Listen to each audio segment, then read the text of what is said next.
So we're in a 2020 Mazda CX30. If you want to service your cabin air filter, I'll show you how to get to it, okay? It's going to be in your glove box.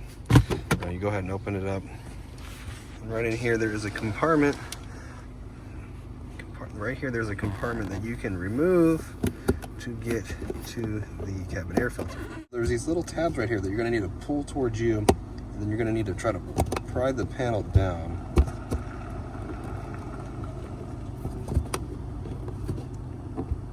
Having a flathead screwdriver would probably make this a little bit easier. Don't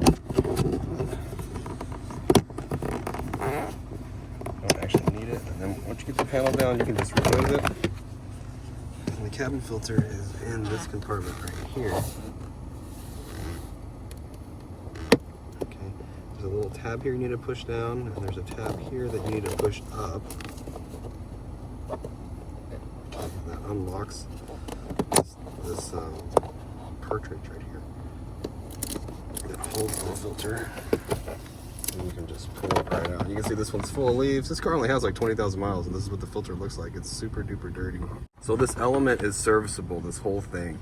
When you buy a new filter, you're going to get the whole thing like this. It'll come with the plastic on the front. If you need one, I'll leave a link down in the description box. When you get your new one, it's very simple. It's going to look just like this, and you're just going to just pop it right back in, just like you took it out. All right. So if the video was helpful, do me a favor, hit the thumbs up button, and please hit the subscribe button. Catch you in the next one.